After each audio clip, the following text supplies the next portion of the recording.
¿Qué tal? ¿Cómo están? En esta ocasión nos encontramos con Blanca Carrillo. Ella es socióloga egresada de la UNAM y tiene una maestría enfocada hacia la sociología del conocimiento por parte de la Universidad Complutense y es miembro de CONIPEG. Muchas gracias por aceptar esta entrevista y nos vas a hablar en esta ocasión de las epistemologías del sur y la epistemología feminista. Y me gustaría empezar preguntándote cómo surgen. Buen día. Hoy le vamos a hablar sobre la epistemología feminista y epistemología del sur. Estas dos corrientes surgen después de que decae el discurso de la modernidad, los discursos universalistas y totalizantes, empieza a tener énfasis las políticas interculturales y multiculturales a nivel nacional y los discursos minoritarios o los microdiscursos y los microrelatos empiezan a tener importancia. Del mismo modo, se empieza a cuestionar por qué los grupos indígenas y las mujeres no son tomadas dentro de los grandes relatos de lo que es la ciencia.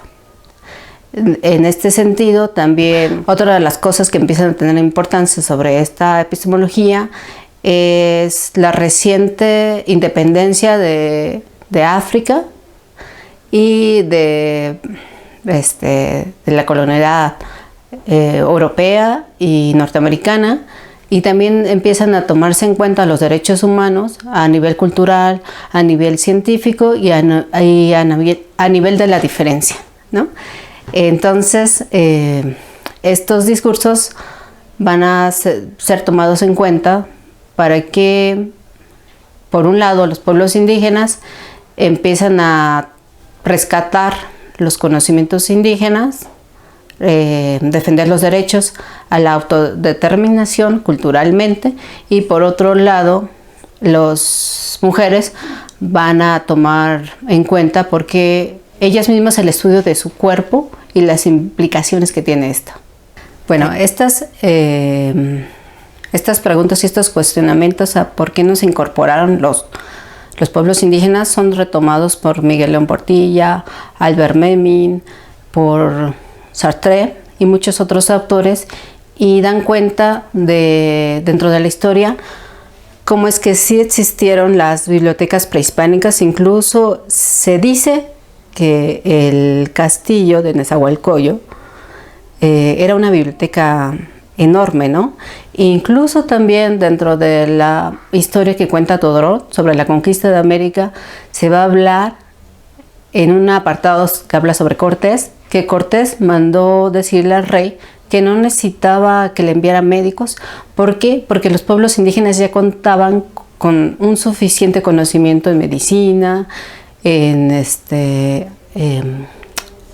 estudios del cuerpo, incluso realizaban operaciones, a los coloquiales que conocemos, ¿no? Los estudios de astronomía maya y su vinculación incluso con el tiempo, ¿no? La epistemología como tal, vamos a entenderlo de dónde surge, ¿no? Esta temática, ¿no? Esta temática empieza cuando hay una relación o se empieza a involucrar las ciencias sociales en el estudio del conocimiento científico. De ahí que la Escuela de Edimburgo hable sobre el programa fuerte de sociología del conocimiento científico, donde podemos apreciar autores como Bruno Latour, Steven Ballmer, David Bloor, Barry Barnes, por mencionar algunos. Y bueno, todo eso nos va a extender el conocimiento por un nivel, a nivel de una epistemología social y en una epistemología política, ¿no? Entonces, por un lado vamos a ver las repercusiones en cómo se va a construir el conocimiento a nivel social. Incluso se va a hablar de una sociología constructivista, y por otro lado lo que implica el conocimiento ya como poder, ¿no? Todo eso lo que va vinculado hacia la ciencia en relación con la guerra, la eugenesia, las vacunas, ¿no? Y entonces ya no es una ciencia que se construya neutralmente, ¿no? Sino que tiene otros propósitos. Entonces, en este sentido, como les había mencionado, los grupos indígenas, los grupos comunitarios, en los cuales ellos reivindican otra forma de pensamiento holista, donde ellos le van a dar otro propósito al conocimiento científico. El conocimiento científico para sanar todos los problemas que ha causado también la ciencia, ¿no? Como son el cambio climático, la deforestación, la contaminación en los mares y todo lo que ha implicado la bomba atómica y las guerras en sí, ¿no? Entonces los pueblos indígenas empiezan a reivindicarse para decir que ese tipo de conocimiento no es factible, no es necesario y necesitamos construir un nuevo conocimiento, ¿no? Entonces la epistemología como tal, vamos a ver que en sí la epistemología es una rama de la filosofía. Esta trata de estudiar qué es conocimiento, diferenciar el conocimiento de meras opiniones, quién es sujeto del conocimiento y cómo saber qué uno sabe, ¿no? Y bueno, este es un debate que va a surgir dentro del siglo XVII y siglo XVIII entre racionalistas y empiristas. Los racionalistas sabían que obtenemos conocimiento a partir de la razón y los empiristas a partir de los sentidos, ¿no? Bueno, en la epistemología como tal, dentro de los racionalistas, de los empiristas, nos van a decir que también existen qué métodos o qué reglas necesitamos para saber que tenemos conocimiento. De ahí que van a surgir dentro de la misma epistemología otros autores que van a llamar epistemología social, como Stephen Fuller y Gottman, ¿no? ¿Qué implicaciones sociales tiene el conocimiento, ¿no? De hecho, podríamos citar a Bourdieu en el libro sobre el papel de los científicos. Él dice que actualmente la ciencia está siendo dirigida por transnacionales o intereses fuera de lo que dicta la ciencia como tal, ¿no? O la gran ciencia. Entonces dice que la ciencia ahora está más preocupada por crear grandes armamentos, por la biotecnología, por la genética, pero con propósitos militares, ¿no? Y de conquista. Y bueno, los científicos que han pasado a ser trabajadores de las transnacionales, ¿no? A responder a intereses. Entonces, como tal, el conocimiento científico no es un conocimiento que es neutral, como se había dicho, ¿no? Sino es un conocimiento que viene implicado dentro de lo social y dentro de lo político. Y bueno, dentro de este papel podemos decir que Estados Unidos va en el nivel más alto de la construcción de ciencia. De hecho, estamos en la época de la ciencia, en la era de la ciencia y la tecnología, ¿no? Donde el conocimiento va a tomar el papel lo que tomaba antes la economía o la acumulación de capital, ¿no? Entonces, ¿cómo es que podemos medir que un país o un continente va a la vanguardia científica? Para eso la UNESCO ha hecho ciertos indicadores para saber esto. Como tal, la UNESCO mide el PIB que se invierte en investigación e innovación científica, el número de investigadores, el total de publicaciones, los usuarios de Internet y finalmente los patentes que están en Estados Unidos, ¿no? Entonces, de ahí podemos ver todos los alcances políticos que tiene la construcción del conocimiento, como es la ciencia de la guerra o la eugenesia, ¿no? Bueno, como tal, el estudio de la ciencia va a ser a partir de dos grandes autores. ¿Cuál?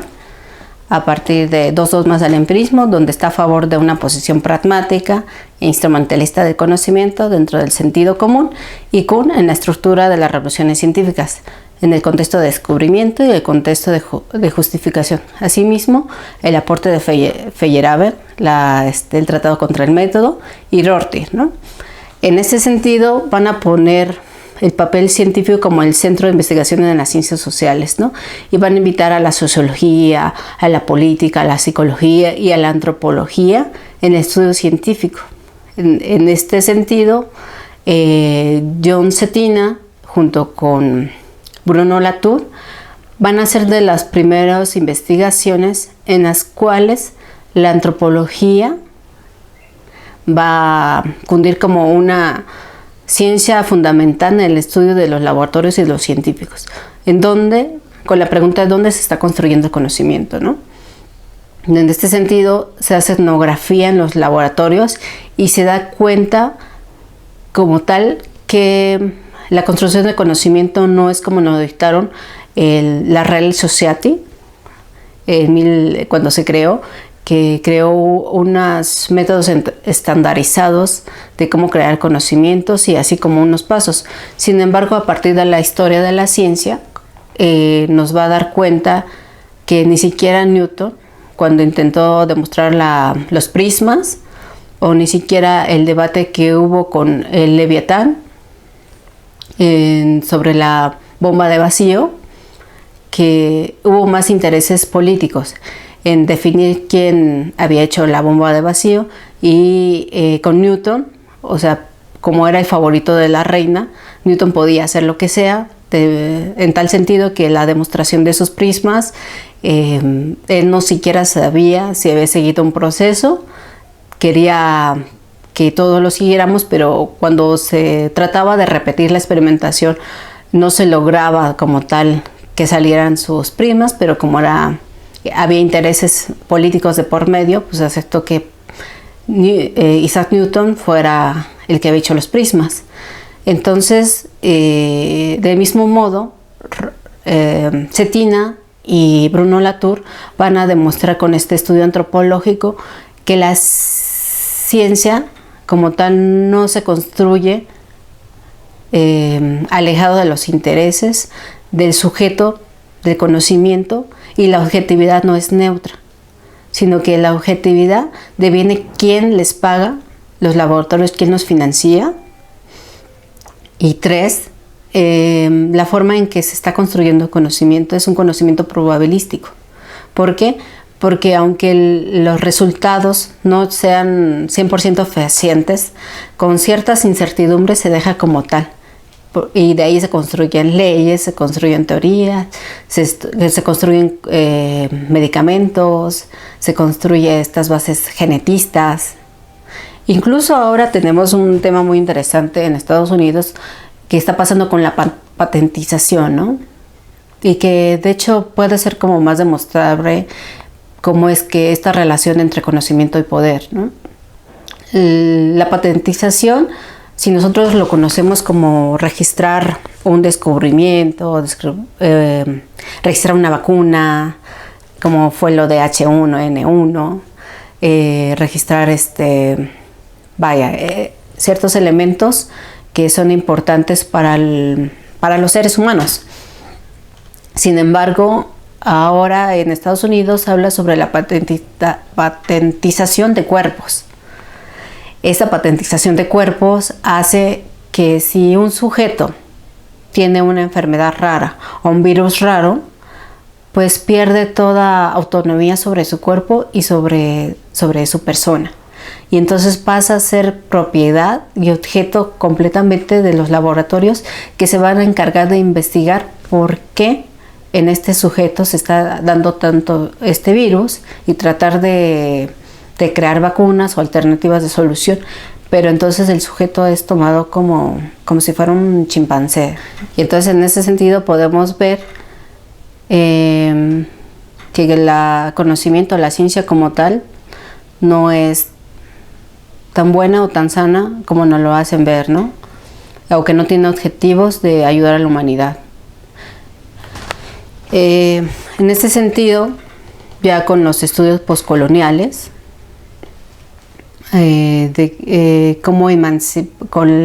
cuestionarte cómo emancipar a todos los grupos indígenas, se va a crear la epistemología del sur. Uno de los primeros autores en crear esta nueva teoría va a ser Buenaventura dos Santos, por lo cual va a crear 2 libros, uno que es una epistemología del sur y de la descolonización del saber. Bueno, como les habíamos dicho, esta es una muestra de cómo hay una relación entre el poder y el conocimiento y cómo la ciencia ya no está resolviendo los grandes problemas de la humanidad, sino al contrario, que está destruyendo al mundo, ¿no? Y mucho eso lo vemos ahora con el cambio climático y con la eugenesia en algunos países, ¿no? Bueno, la epistemología del sur ha venido desde los estudios coloniales, en los cuales se ha querido tratar de emancipar a los grupos indígenas y en este sentido ver qué pasan con sus conocimientos, ¿no? Bien se sabe que la astronomía maya y la astronomía inca son muy populares dentro del conocimiento, pero no tienen como tal una repercusión en la historia universal más allá del folclorismo que se le da a estos pueblos indígenas, y por lo cual Boaventura dos Santos, al crear la temática de epistemología del sur o la descolonización del saber, ha tratado de ver qué está pasando con los conocimientos indígenas, ¿no? Y uno de los autores que habla sobre esto es Alberto Betancourt. Él ha trabajado sobre la farmacéutica y los conocimientos de medicina y herbolaria prehispánica, cómo las farmacéuticas se llevan los conocimientos, los patentizan, los regresan a los pueblos indígenas y los pueblos indígenas ya no pueden usar sus conocimientos. Y no solamente pasa con los conocimientos indígenas, sino también pasa con las zonas protegidas, con otro tipo de conocimientos donde los grupos no son tomados como sujetos de conocimiento, sino simplemente estas grandes empresas se van al conocimiento como producción económica y no se toman las repercusiones que arroja al patentizar sus conocimientos, ¿no? De hecho, a estas grandes transnacionales o incluso al discurso cientificista como tal o a la historia de la ciencia universal, les conviene que los pueblos indígenas y sus conocimientos sigan siendo devaluados, porque al ser devaluados también los sujetos como tal tampoco son tomados en cuenta, así mismo como son las mujeres. De hecho, Boaventura al escribir su libro va a dar cuenta que al no ser tomado otras formas de conocimiento, lo que se está haciendo es un epistemicidio o una violencia epistémica, ¿no? ¿Por qué? Porque Sandra Harding, más adelante, cuando habla sobre su libro Multiculturalidad y Ciencia, va a decir que todas las culturas tuvieron un proyecto de ciencia y tecnología. Entonces, ¿por qué no tomarlos como tal, no? Y Boaventura dos Santos, dentro de esta epistemología social, epistemología política, va a decir que al romperse el paradigma antiguo de la física mecanicista y de Newton, donde la ciencia se venía construyendo a partir de leyes, a partir de un orden continuo, pues va a dejar de tomar importancia. Entonces él va a tomar esta revolución científica que va relacionada con la física, y entonces va a tomar la teoría de Albert Einstein, ¿no? La teoría de la relatividad y de la física cuántica. Este antiguo paradigma newtoniano tomaba mucho en cuenta la experimentación y la observación, en la cual las matemáticas va a ser una herramienta muy importante porque todo lo que es medible es viable y es conocimiento, ¿no? Y todo aquel que no se puede cuantificar, pues para la ciencia bajo este paradigma, pues es irrelevante, ¿no? Y de hecho, este conocimiento de la física newtoniana es muy local, ¿no? En tanto que lo que se va a proponer con Albert Einstein, él va a proponer la teoría de la relatividad de la simultaneidad, donde va a poner dos espectros en común, ¿no? Un espectro en donde hay actos simultáneos locales y actos simultáneos de distancias astronómicas, ¿no? Entonces dice, ¿qué pasa con estos actos que son simultáneamente distantes? ¿Cómo es que puede uno cuantificarlos, ¿no? Entonces, cuando la física newtoniana, su base era la cuantificación a partir de la observación y la experimentación, ¿cómo con esta nueva propuesta que abre Albert Einstein no es posible, ¿no? De hecho, él expone uno de sus experimentos en la cual hace pasar un halo de luz a partir de un pequeño agujerito, y eso lo va a proyectar a una pared que está completamente oscura, y va a decir qué pasa con los otros eventos que son invisibles a los sentidos de los seres humanos, ¿no? Entonces dice, no se pueden cuantificar, no se pueden observar, ni siquiera podemos hacer experimentación. Entonces ahí es cuando el conocimiento científico decae, ¿no? Como se estaba llevando a cabo.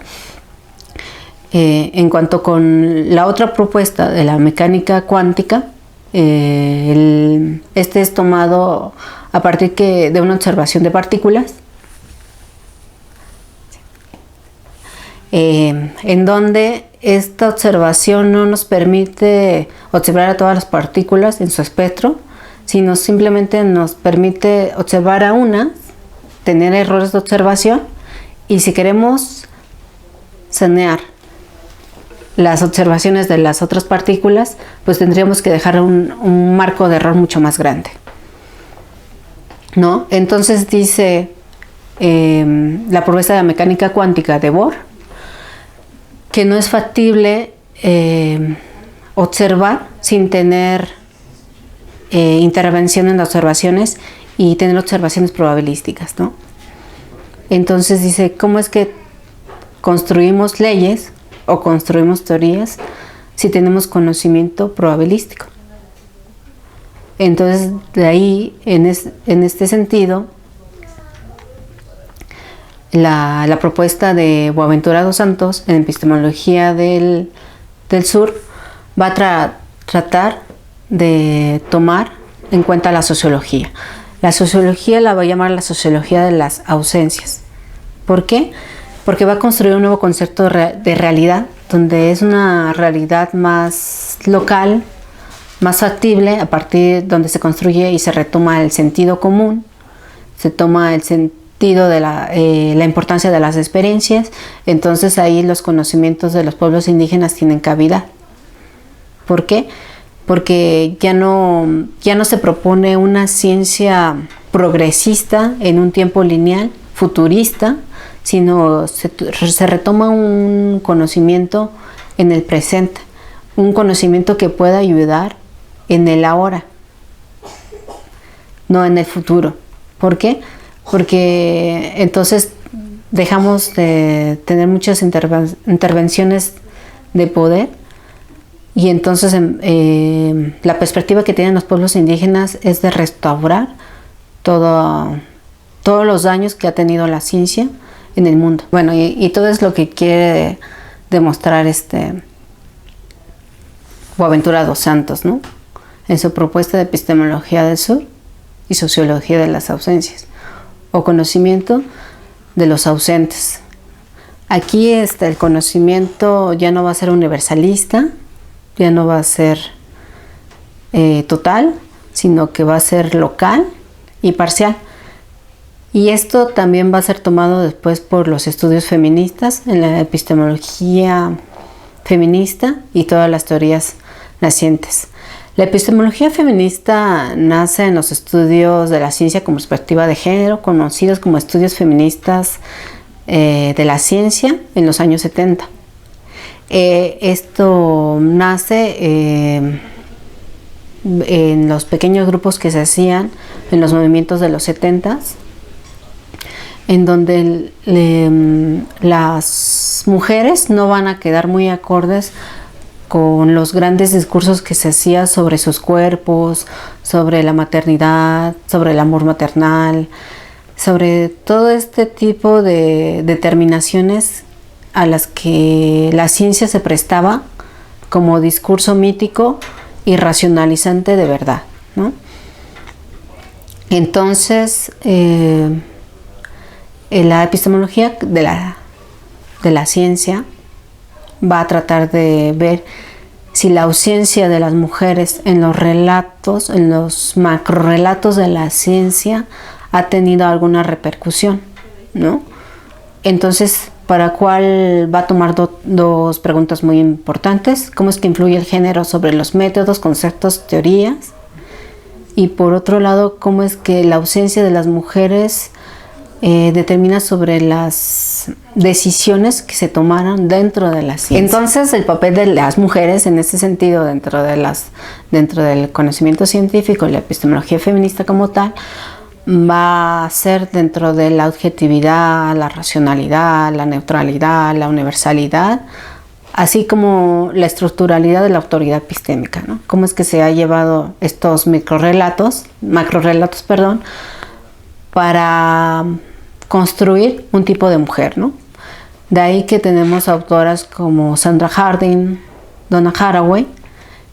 En especial Donna Haraway va a estudiar la primatología, va a ver cómo es que el estudio de los primates son parciales, no son neutrales, y cómo justifican el racismo, la xenofobia y también los roles que se le construyen a las mujeres, ¿no? Y también los construyen a los hombres, en las cuales las mujeres son maternales, los hombres son los violentos, las mujeres les gusta el hogar, las mujeres son irracionales, las mujeres no pueden hacer ciencia.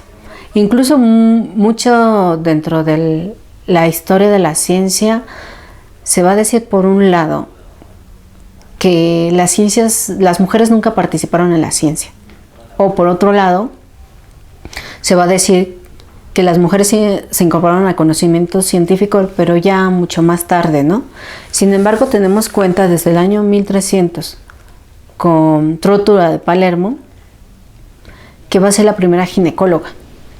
Y en ese instante, en esa época histórica, en Palermo se había construido una universidad donde sí se les permitía a las mujeres estudiar. Por lo tanto, no solamente hubo mujeres ginecólogas, también hubo filósofas, hubo matemáticas, geógrafas, gente que también estuvo, no solamente como Madame Curie, ¿no? Hubo también gente haciendo otro tipo de tecnologías, haciendo experimentaciones que muchas veces por el papel que se le dedicaba a las mujeres, que solamente las mujeres tenían que estar en el hogar y cociendo, pues muchos los construyeron en la cocina, ¿no? Y algunas exploraciones lo hacían mientras sacaban flores del jardín, o trataban de disimular que hacían roles femeninos, que los cuales eran determinados. Entonces, en realidad es que sí hubo mucha ciencia, ¿no? Y poco a poco, por ejemplo, estos estudios fueron rescatados por inglesas, por españolas, por francesas, ¿no? De ahí que estos estudios de epistemología feminista ha hecho una nueva construcción de la historia de la ciencia, ¿no? Y bueno, esto por un lado. Dentro del otro lado, a nivel solamente de lo epistemológico, se han creado tres vertientes feministas. Uno que es la metodología feminista, el punto de vista femenino y la objetividad fuerte.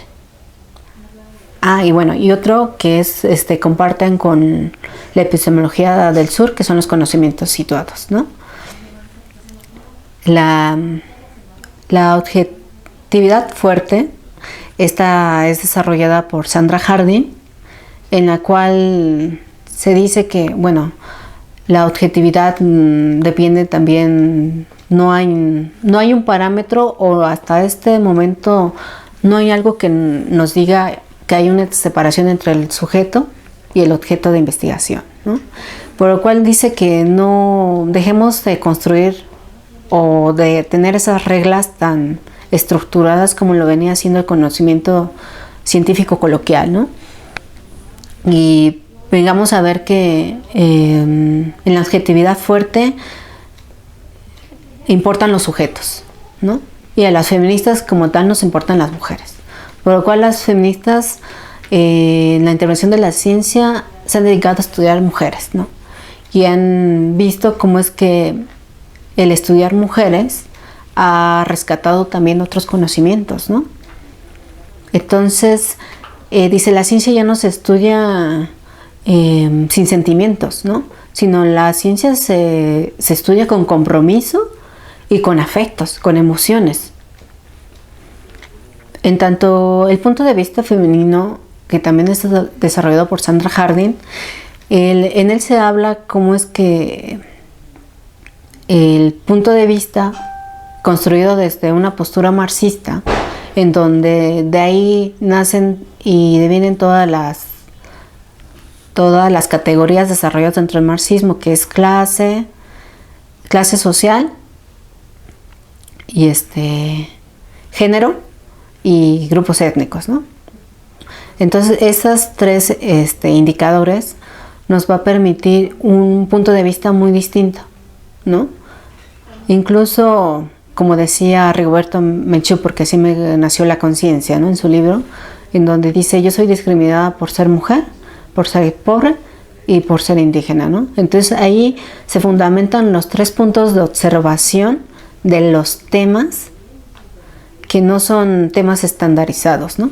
Porque es muy distinto hablar, yo quiero hablar sobre la gnosis en general, la cognición, hablar sobre la conexión de las mujeres, ¿no?